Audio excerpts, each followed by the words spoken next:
এবং এই প্রক্রিয়ায় যেটা খুব সিগনিফিক্যান্ট সেটা হচ্ছে আমরা বারবার বলেছি ধর্ম মন্ত্রণালয় হজ প্রক্রিয়ায় কোনো ব্যবসা করেন না, আমরা কোনো লাভ করি না, আমরা কেবল এবাদতে সহযোগিতা করে থাকি। এই ক্ষেত্রে আমরা প্যাকেজ নম্বর 1 প্যাকেজ নম্বর 2 ডিক্লেয়ার করেছিলাম। তো আমাদের সচিব মহোদয়ের আন্তরিক প্রয়াসে আমার যে বাড়ি ভাড়া করার যে টিম, চৌকস টিম, ওখানে সেনাবাহিনীর প্রতিনিধি আছে, দূতাবাসের প্রতিনিধি আছে, আমার মন্ত্রণালয়ের প্রতিনিধি আছে, ওনারা বাড়ি টু বাড়ি ডোর টু ডোর গিয়ে বাড়ি ভাড়া করেছেন এবং নেগোসিয়েশন করে বাড়ি ভাড়া কমিয়েছেন।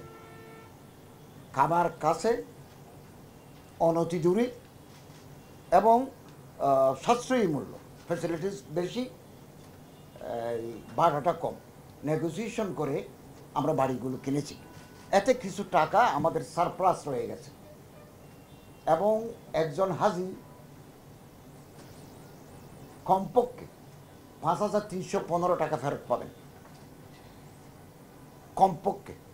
সর্বোচ্চ ফেরত পাবেন 53,642 টাকা এবং 4,978 জন হাজিকে, সরকারি হাজির সংখ্যা হতে 5,000, এর মধ্যে 4,978 জন হাজিকে আমরা সর্বমোট 8,28,90,183 টাকা ফেরত দেব।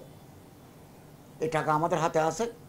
আমরা তাদের অ্যাকাউন্টে এই টাকা সরকারি আইবাসের মাধ্যমে যাবে, তো আইবাস না, ব্যাংকের মাধ্যমে, বিএফটিএনের মাধ্যমে আমরা তাদের অ্যাকাউন্টে পৌঁছিয়ে দেব। যারা মারা গেছেন এটা তাদের ওয়ারিসদের কাছে সিস্টেম অনুযায়ী পৌঁছে যাবে।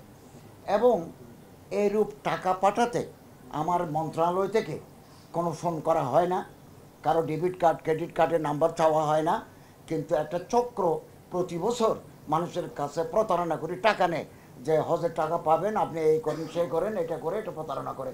আমরা বারবার এটা সতর্ক করেছি, আপনাদের মাধ্যমে আবারও আমরা সতর্ক করতে চাই।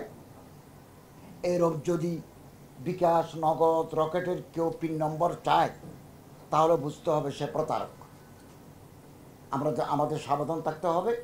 প্রতিটি হাজির নাম্বার আমাদের কাছে আছে, তাদের অ্যাকাউন্ট নাম্বার আছে, আমরা খুব অতি সত্তর।